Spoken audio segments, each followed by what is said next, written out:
70,000 لوگ ایسے ہیں جو بغیر حساب جنت میں جائیں گے، ان کا کوئی حساب نہیں ہوگا۔ اللہ اپنے کرم سے انہیں یوں ہی جنت عطا فرمائے۔ صحابہ نے عرض کی یا رسول اللہ صلی اللہ علیہ وسلم وہ کون ہیں؟ تو آقا کریم نے شرف میں کانو لا یکتوون، یہ وہ لوگ ہیں جو اپنے جسم پہ داغ نہیں لگاتے، مخصوص نشان جسم پہ لگا لیتے ہیں، یہ فلاں بزرگ کی نشانی ہے، یہ فلاں جو ہے وہ شہید کی نشانی ہے۔ اللہ نے جب تمہیں سالم الاعضاء پیدا کیا ہے تو اپنے بدن کو تم کیوں نشانی، اس نے ساری نشانیاں لگائی ہیں، اس کی نشانیاں اتنی پکی ہیں کہ اس نشانیوں میں فرق بھی نہیں لگتا نا۔ یہ تمہارے انگوٹھے کی نشانی ہے، 6 ارب انسانوں کو لے آؤ اور نشان انگوٹھا لے آؤ، کسی ایک کا بھی نہیں ملے گا۔ یہ نشانی تمہارے رب نے لگائی ہے۔ جیسی صورت تمہاری ہے ایسی صورت کسی اور کی نہیں بنائی، تمہیں منفرد بنایا اس میں۔ پوری کائنات میں سارے لوگ تمہارے جیسے ہیں لیکن تم پھر بھی الگ دکھائی دیتے ہو۔ سب کی 2 آنکھیں، سب کا ناک، سب کے ہونٹ، سب کا رنگ ملتا جلتا، لیکن سب کی شکلیں الگ ہیں۔ یہ زید ہے، یہ بکر ہے، یہ عمر ہے، یہ آس ہے، یہ فلاں ہے۔ دوسرے وہ ولا یسترقون، اور وہ رقیہ نہیں کرتے، یہ چھو منتر جادو ٹونا ہر وقت عاملوں کے پاس بھاگے پھرتے ہیں، اور وہ انہیں جو ہے وہ غلط سلط ٹوٹ کے ٹونے بتاتے ہیں اور وہ کرتے رہتے ہیں۔ عجیب لوگوں کے نفسیات ہوتے ہیں، صبح سے لے کر شام تک اسی چکر میں رہتے ہیں اور پھر ساری زندگی ان توہمات سے نکل ہی نہیں پاتے۔ اللہ نے تمہیں پیسے دیے ہیں، نئی گاڑی تم نے خریدی ہے، چھوٹے بچے کا جوتا کیوں باندھ دیا آگے تم نے؟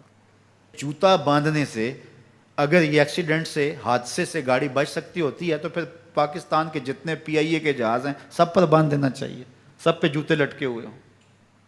عجیب تم نے فلسفہ تراشا، کسی نے جو ہے وہ کالی رنگ کی پٹی باندھ دی نیچے، اس سے اس کو نظر نہیں لگے گی۔ گھوڑے کے پاؤں کے نیچے جو کھری لگی ہوئی ہوتی ہے، کچھ لوگوں نے اپنے گھروں میں وہ باندھی ہوئی ہوتی ہیں کہ اس سے ہمارے گھر کے اندر کوئی مصیبت نہیں آئے گی، کوئی تکلیف نہیں آئے گی۔ کسی نے ہنڈیا اپنے گھر کے اوپر الٹی رکھی ہوئی ہوتی ہے، یہ ہنڈیا بچا لے گی، اور میاں ہنڈیا کیا بچائے گی تجھے؟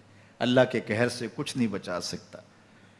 جب تمہارے اوپر کوئی مصیبت نازل ہونی ہے تو کچھ نہیں بچا سکتا۔ اگر بچنا چاہتے ہو تو پھر اللہ سے استغفار کرو، اللہ تعالیٰ کی تسبیح کرو، اللہ کی تحلیل کرو، میرے حضور پہ درود پڑھو، پھر دیکھنا کہ مصیبتیں ٹلتی ہیں یا نہیں ٹلتی ہیں۔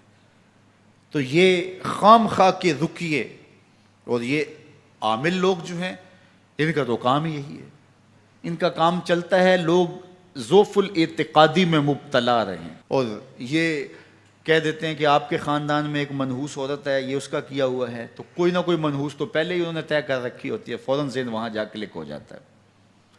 اس کا نون سے نام شروع ہوتا ہے، اس کا کاف سے نام شروع ہوتا ہے، اس کا جیم سے نام شروع ہوتا ہے، تو پورے خاندان میں کسی کا نام کاف نون یا جیم سے تو شروع ہوتا ہی ہوگا، یا دوستوں میں، تو فوراً ذہن جو ہے ادھر منتقل ہو گیا۔ اب یہ بابا جی نے بتا دیا ہے، ہاں ہاں ہاں اس نے یہ بات کی تھی، کچھ باتیں یاد آنے لگیں، اس کاف سے شروع ہونے والے نام کے ساتھ نفرت پیدا ہو گئی۔ اس بابے نے نفرت کا کاروبار کیا ہے، اس نے تو 100 روپے 200 روپے لے لیے لیکن 2 انسانوں کے اندر نفرت ڈال دی۔ اس کا گریبان کل قیامت کے دن پکڑا جائے گا۔ ان ملنگوں کے پاس، ان ذوف الاعتقادی کو پھیلانے والوں کے پاس کبھی نہ جاؤ۔ تمہیں مصیبت پڑی ہے، تمہیں لگ رہا ہے کہ شاید میرے اوپر جادو ہے، تو پڑھو نا سورہ بقرہ، جادو جڑ سے اکھڑ جائے گا۔ 40 دن اپنے گھر میں سورہ بقرہ پڑھو، برکت ہوگی۔ کہتے ہیں مولوی صاحب 40 دن تو نہیں پڑھی جا سکتی، 2.5 پارے، ہمیں کوئی تعویذ ہی کر دیں۔ ہم شارٹ کٹ چاہتے ہیں نا، روزانہ صبح 2.5 پارے سورہ بقرہ پڑھیں، یہ تو ہم سے نہیں پڑھی جائے گی، تو آپ کوئی تعویذ ہی لکھ دیں۔